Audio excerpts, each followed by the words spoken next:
आइए समझते हैं क्लास 12th झारखंड सरकार द्वारा जारी इम्पोर्टेंट प्रश्न उत्तरों को और राजा किसान नगर इस चैप्टर के महत्वपूर्ण प्रश्न उत्तर को देखेंगे।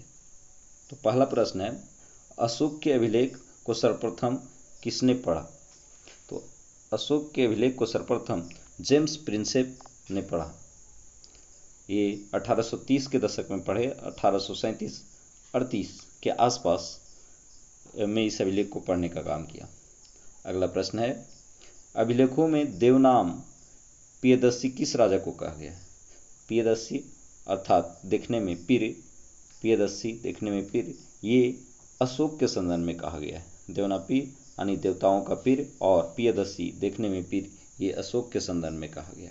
तीसरा प्रश्न, बौद्ध और जैन ग्रंथों में कितने महाजनपदों का उल्लेख है? तो बौद्ध और जैन ग्रंथों में 16 महाजनपदों का उल्लेख मिलता है। बौद्ध धर्म का धार्मिक ग्रंथ अंगुत्तर निकाय में और जैन धर्म का भगवती सूत्र में 16 महाजनपद का जिक्र मिलता है।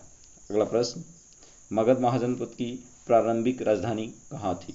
तो मगध महाजनपद 16 महाजनपद में सबसे विशाल महाजनपद था और इसकी राजधानी राजगिरी थी। राजगिरी का अर्थ होता है राजाओं का घर। इसके बाद इसकी राजधानी पाटलिपुत्र को भी बनाई गई थी, उदयन ने बनाया था। अगला प्रश्न, इंडिका किसकी रचना है? तो इंडिका मेगास्थनीज की रचना है और इसमें मौर्य प्रशासन के विषय में मौर्य के दरबार में आकर मेगास्थनीज ने इंडिका पुस्तक की रचना की थी। अगला प्रश्न, द्वितीय नगरीकरण में के नगरों को क्या कहा जाता है? तो द्वितीय नगरीकरण के नगरों को लौह युगीन नगर कहा जाता है।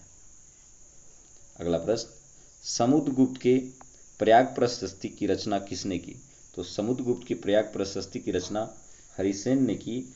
ये इनके दरबारी कवि थे और समुद्रगुप्त की प्रशंसा किए हैं इस प्रयाग प्रशस्ति में हरिसेन ने।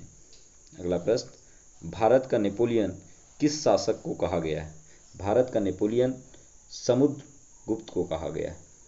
जिस प्रकार यूरोप का नेपोलियन युद्ध में हारे नहीं थे, एक भी युद्ध में हार उनकी नहीं हुई थी, उसी प्रकार से समुद्रगुप्त की भी हार नहीं हुई थी, इसलिए इन्हें भारत का नेपोलियन कहा जाता है। समुद्रगुप्त का प्रिय वाद्ययंत्र वीणा था। इन्हें सिक्कों पर वीणा बजाते हुए भी दिखाया गया। अगला प्रश्न, हर्षवर्धन के राजकवि कौन थे? तो हर्षवर्धन के राजकवि बाणभट्ट थे और हर्षवर्धन के दरबार में ही चीनी यात्री हेनसांग आए थे। अगला प्रश्न, अशोक की धम्म की लिपि क्या थी? तो अशोक की धम्म की लिपि ब्राह्मी थी। अगला प्रश्न, फूट डालकर विजय प्राप्त करने का सर्वप्रथम किस राजा ने किया? यानी फूट डालकर विजय प्राप्त करने की नीति सर्वप्रथम किस राजा ने? तो सर्वप्रथम की बात करें तो इस नीति को अपनाने वाला अजातशत्रु था। वैसे बाद में और भी शासकों ने अलग अलग काल में इस नीति को अपनाया था। जैसे मौर्य काल में खुद चंद्रगुप्त मौर्य ने भी इस नीति को अपनाया और भारत में जिस समय अंग्रेजों का शासन था उस समय लॉर्ड कर्जन ने भी इस नीति को फूट डालकर विजय करने की नीति को अपनाया था।